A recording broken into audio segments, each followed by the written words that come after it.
Nuestro invitado de hoy es uno de los ilustradores de mente más afilada. La lúcida brutalidad de su crítica a las sociedades de consumo hace de su obra gráfica una referencia imprescindible.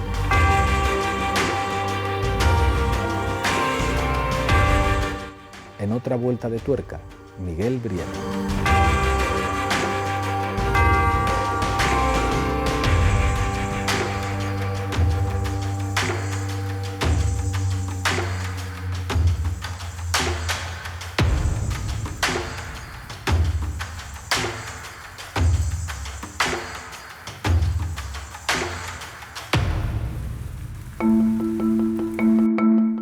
Miguel Brieva, bienvenido a otra vuelta de tuerca.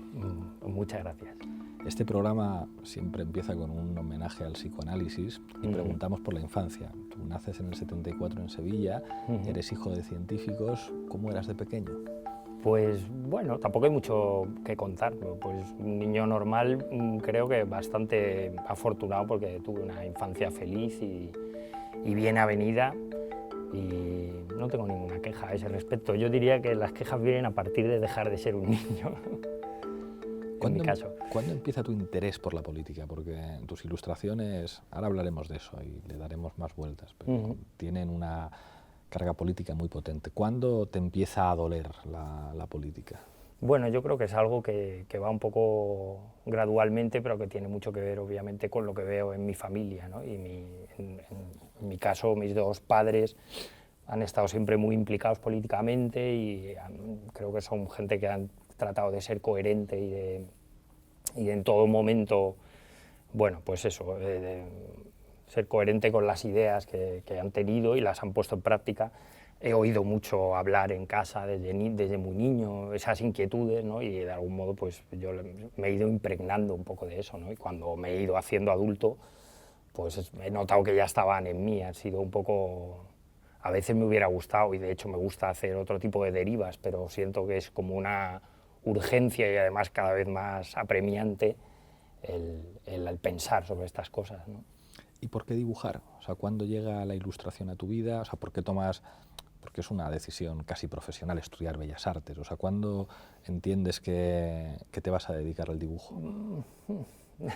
Yo quería más bien dedicarme a vivir del cuento y además otro leitmotiv muy importante era no tener que madrugar para trabajar y no tener jefes a ser posible. Eso, bueno, eso era difuso, era algo que a lo mejor yo no sabía en ese momento, pero todo viene de la infancia también, de ver el dibujo como un medio lúdico, ¿no? De juego, de imaginación, de poner en práctica pensamientos, ideas, y era algo que empezamos a hacer mi hermano y yo desde muy chicos y sobre todo en tiempos que ahora parecen tan lejanos, en los que no existía apenas televisión ni medios distractivos para los niños, más que su aburrimiento y su imaginación, y en ese caso pues mi hermano y yo le dimos muy duro al dibujo y luego llegó un momento que casi era lo único así que yo sabía hacer más o menos bien, entonces un poco tiré por el camino más fácil.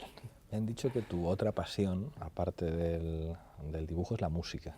Tocas algunos instrumentos muy raros. Sí, me gustan un poco, sí.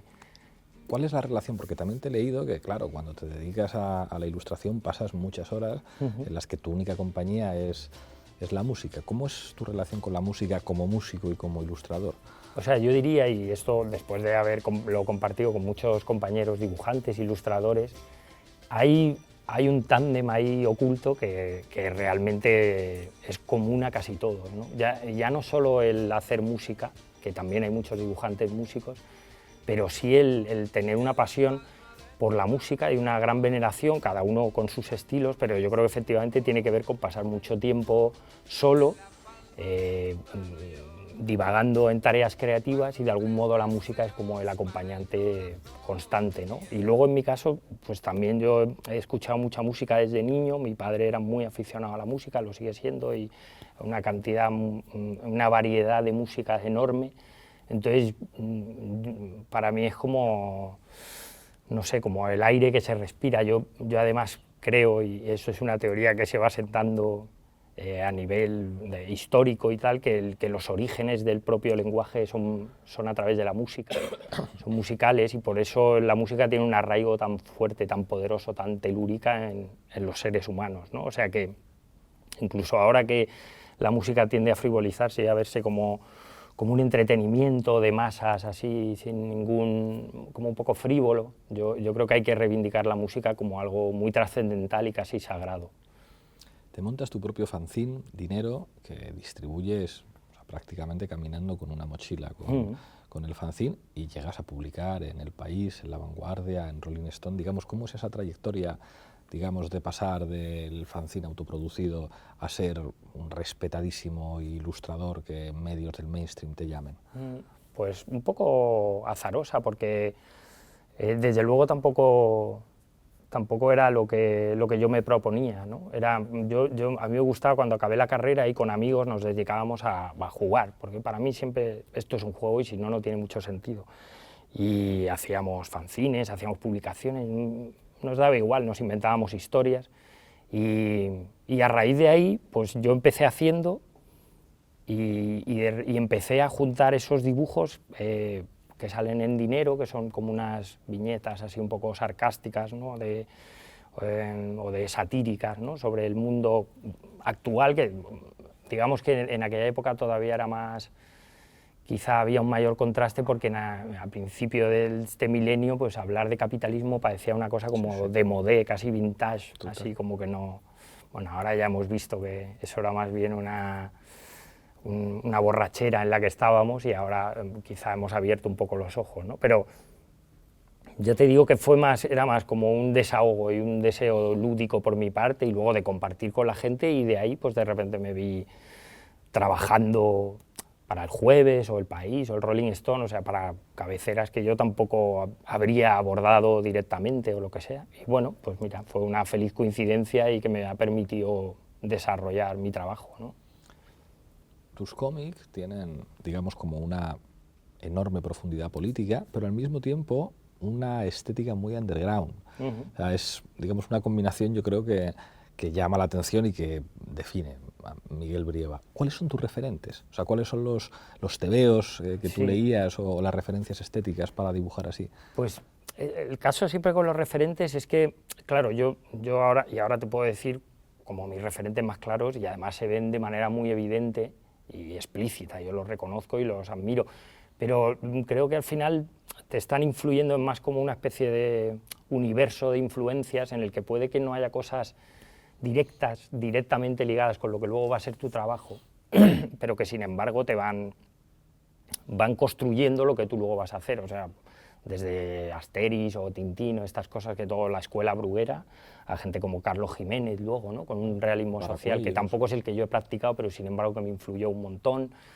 Pero claro, pero eso sí sería, digamos, una estética muy coherente con él, o por lo menos yo lo tengo asociado así, o sea, como el realismo de Jiménez, dices, claro, o sea, es como, Carlos esto es el cómic político, o sea, esta manera de...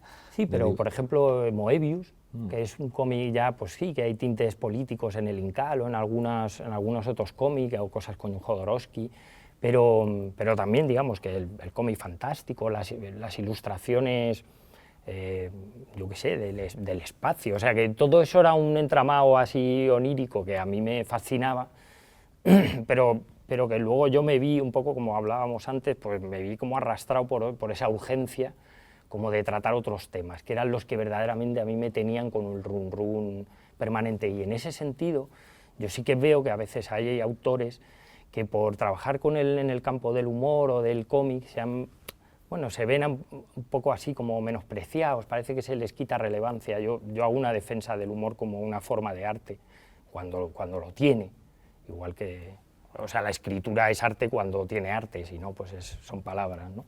Pero bueno, dentro de las influencias yo creo que hay dos, y siempre las cito porque son obvias, que son Robert Crumb.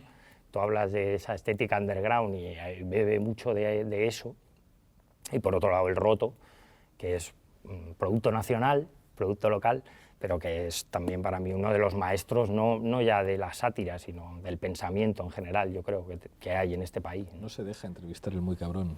Yo he tirado la caña de pescar y no... Bueno, es un hombre calmado, serio y bueno, quizá pues celoso así un poco de su intimidad probablemente, ¿no? Sí, a veces hace las entrevistas, pero no, desde luego no las va regalando por ahí, parece, ¿no? Has hablado del humor, que era una cosa que tenía pensada para más avanzada la entrevista, pero ya que estamos, has dicho que el humor tiene también sus peligros, unos ciertos peligros como de banalización con respecto a los temas. Y estamos en la época, además, en la que se ha puesto de moda los famosos límites del humor. ¿Qué tienes que decir? Bueno, fíjate, yo de los límites, por supuesto, creo que cualquier cosa que venga de la imaginación no debe tener ningún límite, porque es para eso, es como una válvula de escape del ser humano, pero yo diría que el humor tiene un límite, es como si tuviera un mecanismo propio de autodefensa, y es como que el humor, por ejemplo, no se puede esgrimir frente a la desvalidez, ¿vale? A alguien que está en un estado de inferioridad, No debe ser objeto de la... No, es que no funciona, simplemente, es como, yo lo pongo siempre el ejemplo como del pegón del colegio, ¿no? O sea, cuando el pegón del colegio se burla de otro niño más débil y lo humilla delante de otro, o sea, ahí hay risotadas, pero el humor no está operando, o sea, como no está funcionando como la herramienta que es, entonces hay un fingimiento del humor. Igual que a veces en los parlamentos hay un fingimiento de democracia, ¿no? Es una escenificación, pero no es el humor funcionando, o sea, hay como un cortocircuito, ¿vale? Y luego, por eso, yo creo que el humor es fundamental, creo que es una forma de conocimiento primordial, lo que pasa es que por su carnalidad parece que tendemos a desdeñarla una y otra vez, ¿no? Y sin embargo tiene una potencia de comunicación. Yo siempre digo, darle la vuelta a la frase esta de la letra con sangre entra, y yo diría la letra con risa entra, ¿no? En el sentido, y además creo que ahí todos podemos recordar un poco de nuestra infancia, ¿no? Que esos profesores o profesoras que se han servido del humor y de los juegos para ir interesando a los alumnos, y al final es gente que ha dejado una impronta enorme, ¿no? Y es una manera de decir pero sin decir, ¿no? Es decir mediante el desmontaje, que además opera con una respuesta gratificante que es la risa, ¿no? Entonces hay pocos mecanismos que sean tan sutiles y tan polivalentes como el humor, y por eso me llama mucho la atención cómo por un lado se le menosprecia, pero por otro lado no, porque fíjate la cantidad de ataduras que se le quieren poner, ¿no? Porque de algún modo se intuye la potencia que tiene, ¿no? Claro, porque permite además niveles de estetización diferentes, o sea, es como el esperpento arranca del humor y todo el mundo reconoce que el esperpento es, bueno, o sea, como una sofisticación estética y parte del humor. O sea, sí, bueno, y de hecho en España hay una tradición de humor y de un humor, pero de un humor un poco inclemente, pero muy audaz, muy visionario, ¿no? y que se remonta a Goya y a Cervantes y a Quevedo, y luego viene con Solana, y luego pues, por ejemplo, el Roto sería un ejemplo actual, ¿no? Pero también el Chumichúmez. Hay una escuela como muy...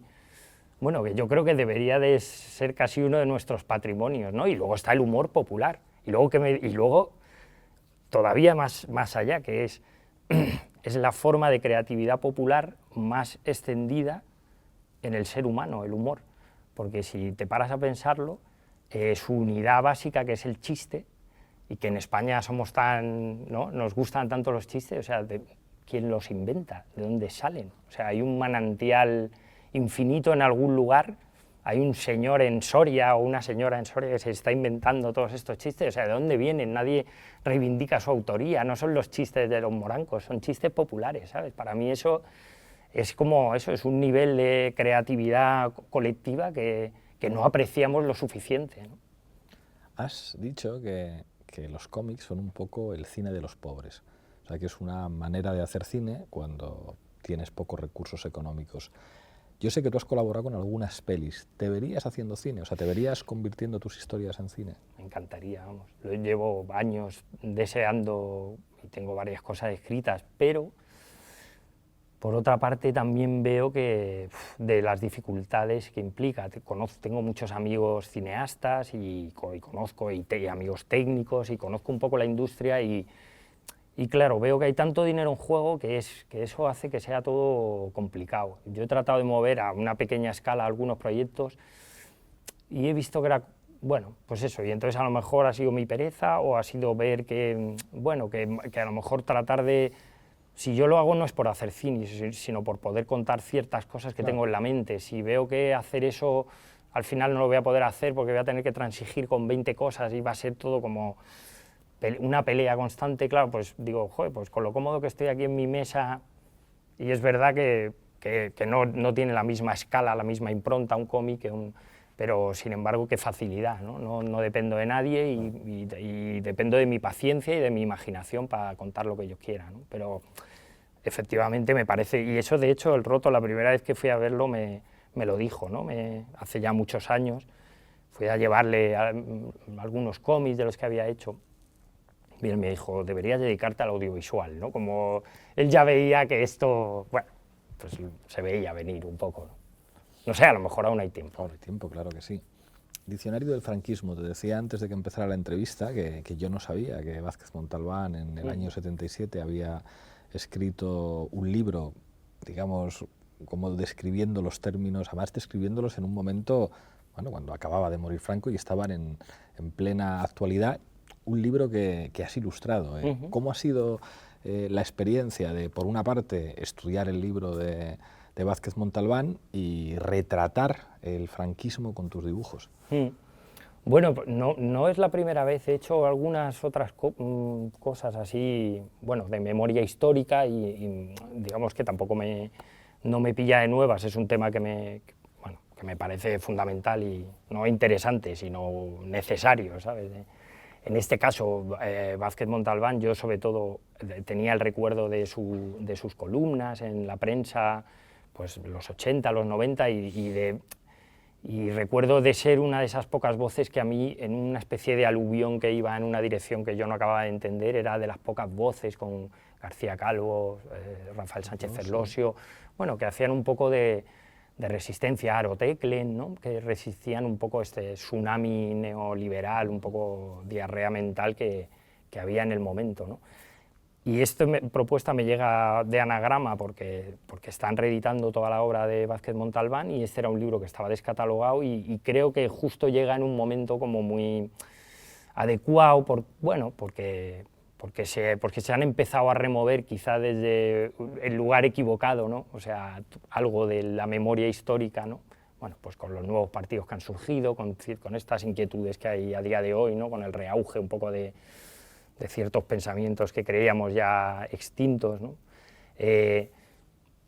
Y cuando se me plantea el trabajo, lo que sí que veo es que como es un libro que está muy pegado al franquismo y a ese momento y que para el lector a lo mejor más joven, incluso eso, habla de muchos próceres del régimen, que es que yo mismo sé quiénes son, o sea, hay una parte así gris, pero que yo creo que es muy necesaria, ¿sabes? Como, pum, pum, mira a toda la gente, mira qué tipo de gente eran las que estaban marcando la pauta, ¿no? En el país.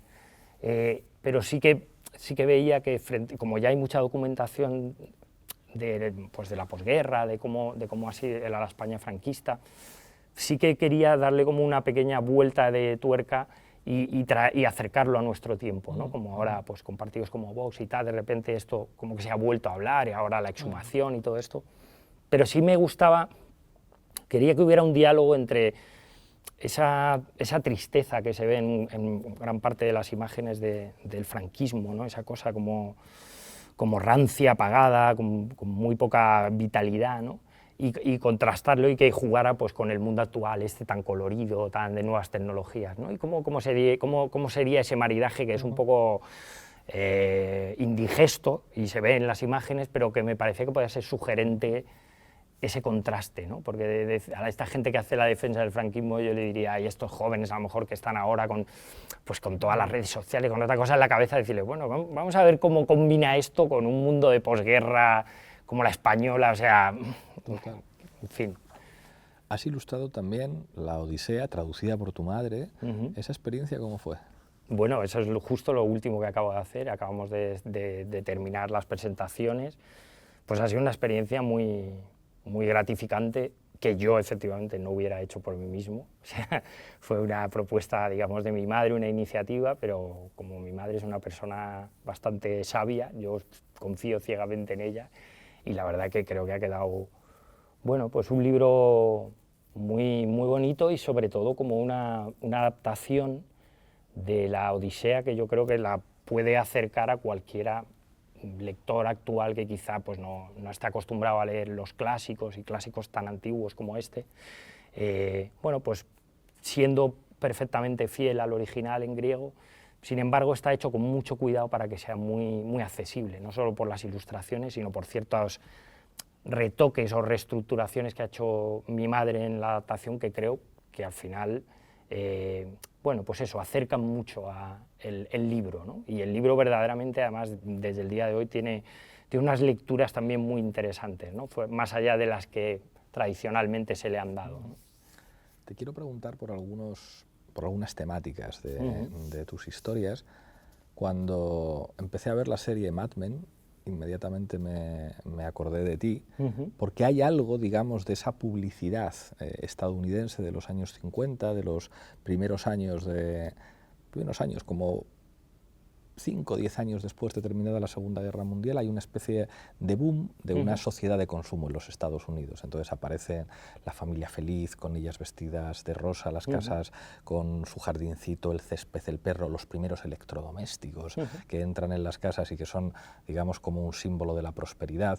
La familia americana se convierte en un referente para todo el mundo. O sea, yo recuerdo en mi familia hablar de familias que habían conocido norteamericanas que estaban en las bases militares y cómo tenían electrodomésticos americanos que nadie tenía, y eso era como el símbolo de la prosperidad y de, incluso si me apuras, de un cierto anticomunismo que decía, pero si la liberación de la humanidad y la felicidad está aquí, ¿no? En ese mundo gris detrás del muro de Berlín. Y ese estilo está permanentemente en tus cómics. Sí, sobre todo al principio, sobre todo yo diría más en dinero, que es lo primero con lo que empecé, porque efectivamente empezó, pero fíjate, luego todas estas reflexiones como estas que haces tú, yo las he hecho a posteriori, pero en su momento nació de una cosa mucho más inocente y más lúdica, que era, en nuestro caso vivíamos en El Rastro y junto con mi amigo Richie pues recogíamos un montón de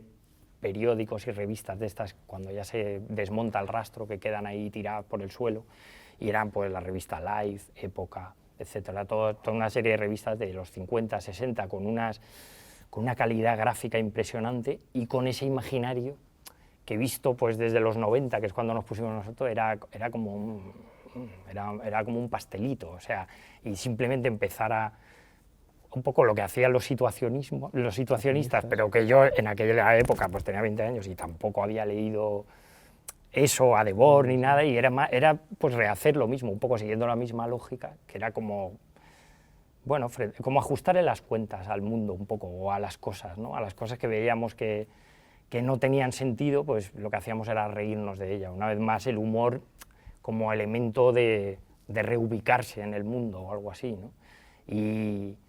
Y ahí empezó pues un poco, sí, porque en el fondo ese imaginario no deja de ser pues una especie de... Ahora lo podremos ver, y a través de películas, o sea, de series como Mad Men, o de películas que hablan de ese tiempo, que como esa cosa un poco pesadillesca también, ¿no? Claro. No era la cosa sombría soviética, pero era su anverso, ¿no? Era su anverso colorido, ¿no? Porque luego... Ahora ya sabemos cómo la cantidad de amas de casa que se sentían atrapadas en ese... Y eso era una prisión, claro, una jaula de oro, y que estaban tomando anfetaminas y volviéndose locas. Mi abuela lo contaba, fíjate, en España. Mi abuela, que era, digamos, de clase media, ¿no? Por parte de mi padre, ella contaba que una vez le dieron una cosa que se llamaba simpatina, que era una anfetamina esta, y a mí me hacía mucha gracia porque dice que se la tomó y se tiró toda la tarde ordenando y desordenando unos mismos cajones y una cómoda, me imagino a mi abuela puesta. Mi abuelo, que escribió varios libros, no sabía escribir a máquina. Entonces mi abuela al dictado se los escribía a máquina con centraminas, que le daba el propio médico, claro, así eran como 8 horas de trabajo por la noche, O sea, había una normalización de las anfetaminas. Bueno, a lo mejor de ahí viene el rollo psicotrópico, luego de los 60 en Estados Unidos. Primero empezaron las amas de casa, las madres, y luego ya pasaron a los hijos, no lo sé. Totalmente. Pero bueno, sí, la verdad es que es imaginario, que luego además en la publicidad incluso actual, o sea, se ha convertido ya en un recurso estético, más estético. O sea, nosotros lo tratábamos de usar como un revulsivo, como hacer una hipérbole de eso para que se denunciara a sí mismo o algo así, pero es verdad que luego, como a la vez estamos en un tiempo absolutamente fagocitador, pues lo que se hace es tomar un poco solo la parte formal, ¿no? Lo estético de eso, y ahí quizá, bueno, pues es una pena, creo que ya que hacemos ese revisionismo, por lo menos tratar de que tenga alguna utilidad, ¿no? Un impacto práctico, ¿no? Hay otro motivo que es casi un personaje de...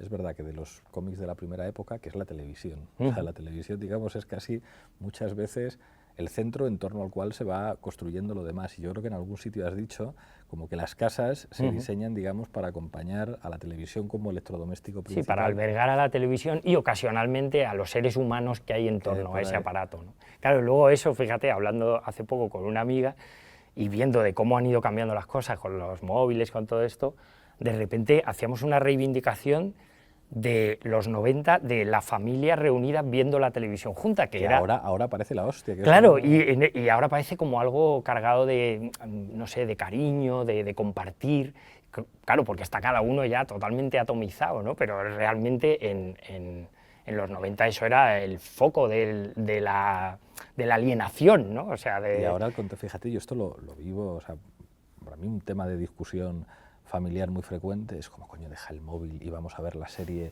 sin consultar el móvil al mismo tiempo. O sea, es como, en realidad podría, si yo me entero de lo que está pasando, a mí qué más me da lo que hagas tú, pero es como, hombre, que haya un espacio como de comunión familiar porque los dos estemos atendiendo a lo mismo. Claro, claro. Es que realmente yo creo que esto es un tema que deberíamos de empezar a problematizar, o sea, a verlo como el problema que son las nuevas tecnologías. O sea, no nos hacemos a la idea y hay como que salirse un poco fuera para realmente ver la... O sea, yo siempre pongo la analogía como de una sociedad que fuera adicta a las drogas. Claro, claro. Todo el mundo es adicto, la abuela, los niños, no sé qué. Entonces, claro, ¿quién va a pararse a pensar que las drogas pueden ser perjudiciales para la salud si todos somos yonkis? Está sucediendo algo parecido y realmente, o sea, el mismo experimento que estamos realizando como especie a nivel planetario, a nivel atmosférico, lo estamos realizando sobre la propia psique del ser humano, ¿no? Son experimentos solo guiados por la lógica capitalista, no hay ni siquiera un interés sociológico detrás, es como, venga, vamos a experimentar con todo y que sea lo que Dios quiera, ¿no? En eso estamos. Total. Y ahí, o sea, un poco derivado de estas cosas, hay como una crítica muy dura a la posmodernidad. Entendida la posmodernidad, digamos, como, no sé, ya es una discusión lo que significa posmodernidad asociada al neoliberalismo y no sé qué, pero digamos como a una sociedad donde los valores de referencia se empiezan a disgregar en un mundo de publicidad y de consumo, y eso es un tema permanente. Sí, y de microidentidades, ¿no? Y entonces al final parece que lo relevante, o sea, se renuncia con ello, o sea, hay una parte de la posmodernidad que es muy interesante y que es una revisión de ciertos aspectos un poco naif de la modernidad, pero efectivamente es como una renuncia a ciertos pensamientos de la Ilustración y, bueno, o a ese sueño, o quizá es un sueño o no, me gustaría que no lo fuera, de pensar que los seres humanos tenemos algo más en común, más que cada uno sus microrelatos, ¿no? Y para eso hay que tener fe en ciertos absolutos, ¿vale? Así cogiéndolos con muchas... como son, no sé, la empatía, la bondad, el bien, la belleza. Es verdad, bueno, pues todas estas cosas que es verdad que son un poco etéreas, pero creo que quizá el sueño más colectivo o más positivo, una vez llegados a ser una sociedad tan compleja como es la humana, ya no estamos en el neolítico y tal, digamos que podría ir por esos valores que se instauran, ¿no? en la Ilustración, ¿no? pero a los que claramente hay que hacer una crítica muy importante, pues como se hace desde el feminismo y lo pone todo patas arriba, ¿no? Pero digamos recuperar de ahí ese anhelo de que hay algo en lo que nos podemos poner de acuerdo todos, ¿no? Y eso la posmodernidad un poco lo viene a desmantelar y de manera muchas veces aventada y cómplice con el sistema, ¿no? Eso sale en una reflexión en Historias del Cronen, cuando el abuelo está como diciéndole al nieto, claro, en mi época era la época de las grandes ideologías, y le vienen a decir, tuvieran razón o no tuvieran razón, eran un asidero para millones de personas. En la época tuya solamente existe el hedonismo.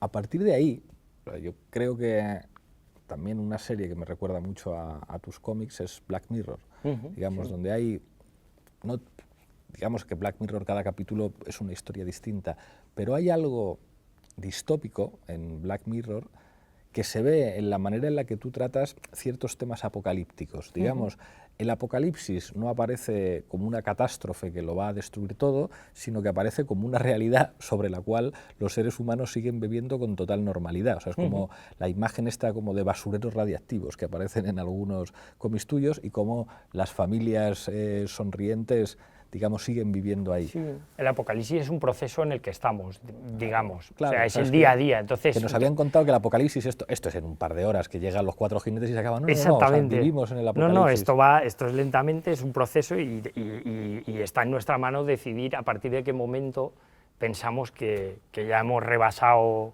lo tolerable y que hay que hacer algo o no se puede hacer nada o lo que sea, pero sí, ahí vivimos como un cierto engaño, y de hecho es curioso la cantidad de relatos, ¿no? Y de narraciones. Esto me pasa un poco con Black Mirror, que si bien me puede interesar, a la vez hay una parte que ya deja de gustarme, en el sentido de que hay un cierto regodeo. O sea, hay por un lado el relato apocalíptico, como simplemente porque sí, como de que vienen los zombies, el eje de la Tierra, no sé qué, o sea, ¿no? Como está en el imaginario, o viene un superhéroe maligno de no sé dónde, y luego está el rollo apocalíptico como más serio, que sería Black Mirror, o en la carretera, o algo así, ¿no? Pero me llama la atención como, siendo el ser humano fundamentalmente un ser simbólico y dotado de imaginación, y cuya única o fundamental capacidad es crear relatos y creérselos,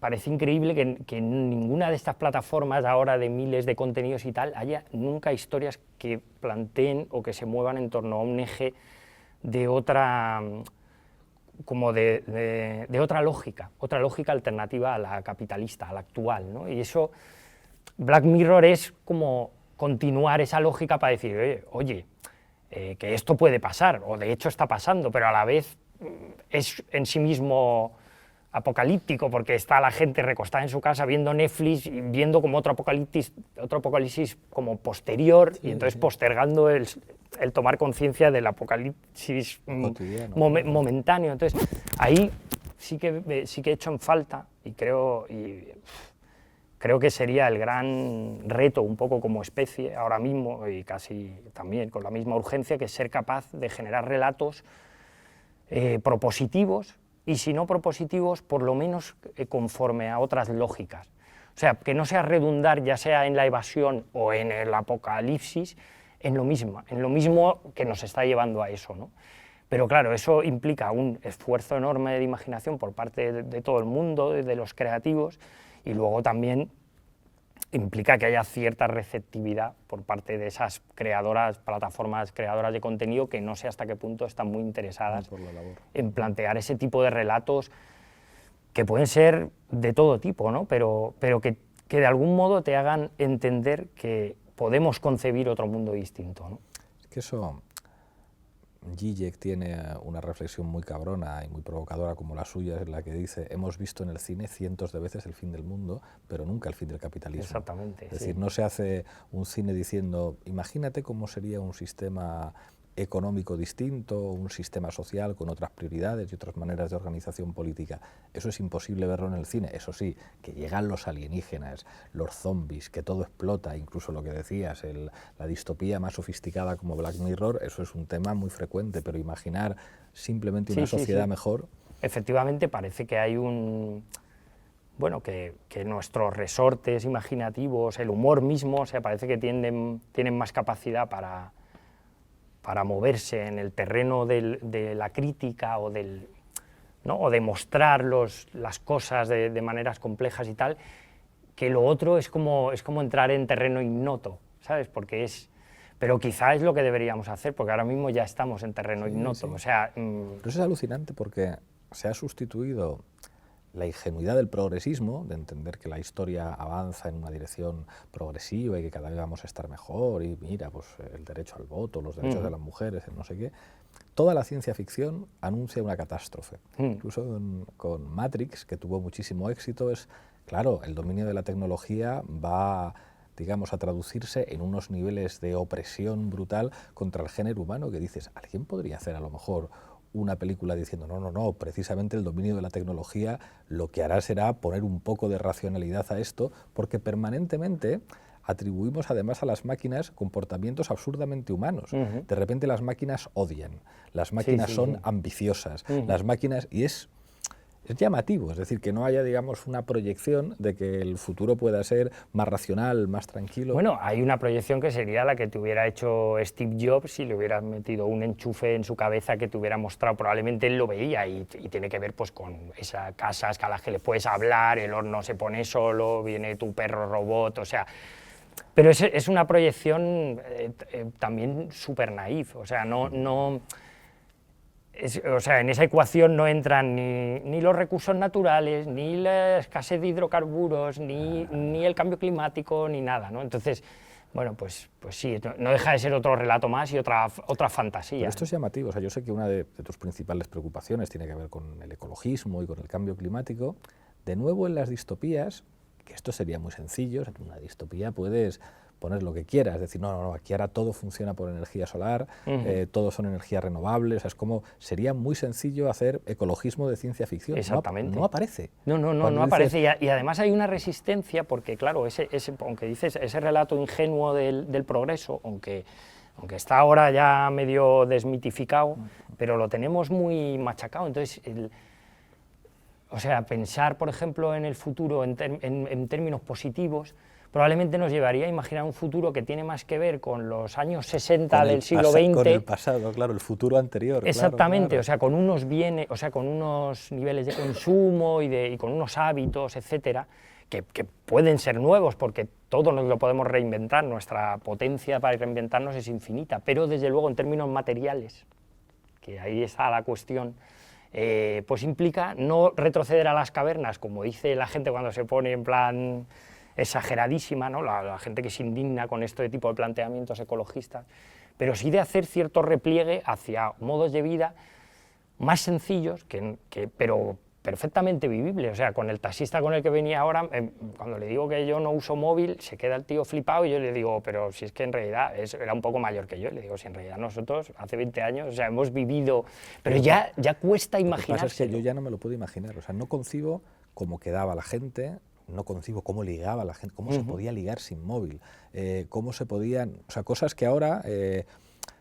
buscar en una enciclopedia, dices, pero si cuando tú quieres buscar algo tal, y antes, sin embargo, pues en lo que marcaba la diferencia en muchos niños en clase, pues los que teníamos una enciclopedia en casa y los que no los tenían. Los que no tenían enciclopedia estaban mancos en muchos aspectos, y recuerdo a los profesores diciendo qué importante es convencer a vuestros padres de que inviertan en que tengáis una enciclopedia en casa, y estaban de moda, o sea, la Larousse o la Salvat o el no sé qué. Claro, ahora cualquiera que tenga un móvil... Sí, pero sin embargo, si tú ahora ves en qué se gasta el uso del móvil, claro que Isaac Asimov, también hay un vídeo en internet que habla sobre pues cuando exista algo parecido a Internet, ¿no? Como ya no existirán las universidades ni las escuelas, porque ya cada uno elegirá exactamente su educación a la carta porque tendrá acceso a todo, y ahora eso ya existe y además está en un aparato así en el bolsillo. Total. Y sin embargo el uso que se hace no tiene nada que ver con eso, ¿no? Yo de hecho creo que en el momento en el que la gente empiece a renunciar a un uso tan compulsivo, que es casi como salir de la droga, eso probablemente tenga un impacto a nivel político mucho mayor que casi todo lo que pensamos que es político. Claro. Es una intuición, pero bueno, no, desde luego habrá que ver. La relación es adictiva, o sea, eso es alucinante. Y es de pasiva, o sea, es un poco... reafirma la idea esta que plantea Debord, ¿no? En la sociedad del espectáculo, o sea, la idea de que el espectador está siempre esperando a ver qué sucede, nunca... Claro. Y hay algo de eso, ¿no? Hay un repliegue en uno mismo como ser pasivo, ¿no? A través de todas estas plataformas, ¿no? Entonces, estaría bien no sé, un meteorito de esos que pasa cerca y que corta todas las comunicaciones y de repente todos los móviles se apagan y la gente sale a la calle ahí como, ¿dónde estoy? Estoy vivo, soy un ser humano. Totalmente. Un personaje que aparece con frecuencia en cómics tuyos es Dios, así como en forma de triángulo. Bueno, es el gran personaje literario de la humanidad. Como normalmente, además, como muy orgulloso de su obra, o sea, le puteas ahí. Bueno, me gusta justamente como es tan dúctil, o sea, puede ser como queramos, a veces es un dios sádico, otras veces es un ejecutivo de Wall Street dirigiendo el universo como si fuera una empresa, ¿no? Que decide hay que cerrar la Tierra porque no me da... ¿no? Es un poco coger la misma lógica que ahora rige el destino de la humanidad, pero llevarla a un grado más allá, ¿no? Pero luego a la vez también es un personaje que me parece profundamente humano. Es decir, que no deja de ser la encarnación de todos nuestros miedos, nuestros anhelos, nuestros deseos. Eso es Dios, eso a lo que no le podemos poner nombre, eso que se sale de los límites mismos de nuestra capacidad de conciencia, ¿no? De las cosas. Y en ese sentido también parece que hay una proyección muy interesante, muy sugerente. O sea que a veces también es bonito jugar en términos poéticos, ¿no? Pero efectivamente sí, en fin, el efecto, sobre todo no ya de Dios como concepto, sino de su implantación a través de las religiones, pues podemos ver que efectivamente ha sido muy tóxico, ¿no? Para la humanidad. Probablemente haya sido necesario generar esos megarrelatos y esas megaestructuras para sostener sociedades de miles o millones de personas, pero no deja de ser ya como un triste recurso para mantener ahí la cosa amalgamada, ¿no? Creo que podríamos aspirar a algo mucho más. Antes de pasar a la rueda de reconocimiento, te quiero preguntar por un tema que me sorprende que está en muchas de tus historias, la crítica al sistema educativo. O sea, ¿es algo que te preocupa? Sí, yo creo que tiene que ver con que yo tuve la suerte de estudiar en un colegio pues que había en los años 70, así en Madrid, que surgieron varios colegios así, un poco al calor del deseo de cambio y de experimentar otras cosas y eso. Y bueno, pues un colegio así pues de educación experimental y tal, ¿no? Con proyectos y estas cosas. Sí, por proyectos, sin exámenes, sin notas, o sea, pensando más en claves humanas más que como de los contenidos y tal. Se hablaba, por ejemplo, lo que le entregaban a los padres eran muchas veces casi unos análisis no psicológicos, pero un seguimiento más humano del alumno a nivel emocional, a nivel de desarrollo y tal, no el rollo curricular que se ha ido imponiendo. Matemáticas, ¿no? sé qué tal. Y vamos, no soy yo, pero... O sea, y luego lees, por ejemplo, autores como Ivan Illich, ¿no? Cuando escribe La sociedad desescolarizada, ¿no? y él analiza y llega a la conclusión de que toda la educación moderna que se sustenta sobre la base de que a través de la educación se puede lograr ascender, digamos, en la escala social, en eso que llaman la escalera social o no sé qué, bueno, pues él viene a demostrar que eso ni siquiera eso es cierto, ¿no? Ya quitando si los niños son más felices, menos felices, que se les enseña, que no se les enseña, pero digamos que el objetivo que hace que todo se justifique, ni siquiera ese está logrando el objetivo, ¿no? Entonces, yo creo que habría que, en fin, sí, habría que replantear muchísimo. Y ahora mismo yo con mi hijo que tiene 7 años, pues lo vivo en mis propias carnes y en las suyas, ¿no? Y trato de acompañarlo, pero en procesos de los que muy a menudo yo no acabo de ver su sentido, ¿no? Claro. Llegamos ya a la rueda de reconocimiento. Yo pongo encima de la mesa algunos nombres propios y en 3 o 4 frases los describes. A ver qué se puede. Empiezo por los Monty Python. Bueno, Monty Python son unos maestros y además justo he estado recientemente viendo su programa de televisión original y bueno, para mí es una de las cumbres del humor entendido como obra de arte. Los hermanos Marx. Pues los precursores de los Monty Python, pero con ese punto todavía más enternecedor de ser una familia y bueno, pues yo les amo con locura. O sea, y además luego ahora, gracias a que puedes ver entrevistas, etcétera, he podido, por ejemplo, ver algunas entrevistas con Groucho Marx y dices, madre mía, si alguna vez hubo una persona inteligente en este mundo y rápida, qué increíble, ¿no? El Roto. Mi maestro, vamos, uno de mis maestros fundamentales, ya lo he dicho, o sea, un uno de los grandes pensadores de este país. Agustín García Calvo. Pues para mí una persona fundamental, no solo porque además le pude asistir a charlas suyas y eso, sino que yo creo que en esos momentos un poco en los que yo estaba desorientado, pues al principio de los 90 o lo que sea, el poder leer sus libros y decir, ostras, que no soy yo que estoy loco y que voy a contrapelo de todo el mundo, o sea, que hay gente que siempre ha resistido y siempre se ha mantenido en sus 13, ¿no? Chicho Sánchez Ferlosio. Pues un referente absoluto, ¿no? Yo ya he hablado de mi interés por la música y además sobre todo por la música de raíz popular, y bueno, Chicho encarna, no sé, pues esa alianza sagrada, ¿no? entre lo popular y en su caso además lo culto, porque su familia era, bueno, pues Rafael Sánchez Ferlosio, su padre Rafael Sánchez Maza. Su padre es el protagonista de Soldados de Salamina. Sí, exactamente, era una familia tremendamente culta y sin embargo él tiene la virtud de juntar, bueno, pues ese apego por lo popular y por la gente y de eso van sus canciones, ¿no? Es una muestra de coherencia absoluta, ¿no? Nos queda ya solamente el cuestionario. ¿Quién puede ser un referente político para ti? Un referente político. Bueno, Chicho Sánchez Ferlosio lo podría ser, en el sentido, es verdad que él no fue un político, pero sí estuvo siempre muy implicado, ¿no? Y bueno, esa manera como de implicación y de crítica me parece, y de arriba y abajo, ¿no? Me parece fundamental, ¿no? ¿Un libro que recomendarías leer a todo el mundo?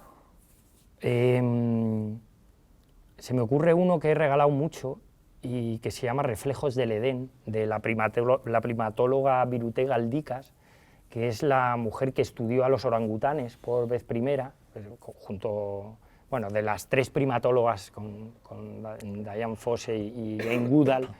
Y este libro es una maravilla porque no solo habla de su experiencia en el bosque tropical de Borneo, cuando inicia un proyecto que ya dura 30 años, sino porque ese libro habla también sobre los orígenes del ser humano, habla sobre la maternidad, habla sobre un montón de cosas y además es una manera de acercarnos a lo otro, a esa otra cosa que son los animales, como lleno de amor y de respeto, ¿no? ¿Una película que aconsejarías ver o que aconsejes con mucha frecuencia ver? Bueno, hay miles, pero se me ocurre una película de Vittorio De Sica que se llama Milagro en Milán. A mí me gusta mucho, a pesar de que hago cosas como de un humor negro y tal, me gusta mucho también el humor candoroso, como el de Tati, por ejemplo, y en esta peli es una fábula maravillosa que habla además sobre la lucha de clases, pero desde la ternura y la humanidad más grande, y explica muchas cosas a través de la sátira y de un humor muy, digamos, muy para todos los públicos, ¿no? Y además que al final es de esas pelis que proyecta una salida esperanzadora, ¿no? ¿Una serie? Pues una serie, no soy muy fan de las series. Te podría decir el show de los Monty Python, pero que no era una serie. Pero bueno, por decir alguna diré Twin Peaks, porque es... Bueno, creo que Twin Peaks es muy desigual, o sea, los primeros capítulos que son los que graba David Lynch y luego hay otros hasta el último que... Es verdad que es muy desigual y además yo reconozco que yo no la vi en su momento, lo he visto todo hace 2 años. Pero me parece que cómo se une, digamos, una tradición bonita y positiva de las series americanas con una visión loquísima de un autor, de uno de los pocos genios que creo que quedan en el audiovisual en el mundo, como es David Lynch, bueno, la hacen algo único, ¿no? Y ya solo me queda preguntarte por una canción. Últimamente pregunto siempre, cuando mueras, ¿qué canción te gustaría que acompañara tu despedida? Sí, bueno, pues ahí también habría miles, pero yo creo que un poco por la coherencia del momento, y ya que hemos hablado de Chicho Sánchez Ferlosio, pues yo diría una canción suya que se llama Hoy no me levanto yo.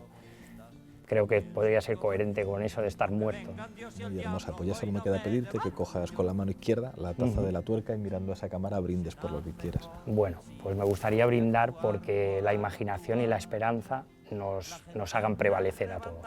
Muchísimas gracias. Gracias a ti. Pensar que hay veces que el levantarse se lo puede uno saltar, y aunque a nadie le hagas falta, allí te vienen a hurgar. Pues por mí que canten misa no me pienso levantar.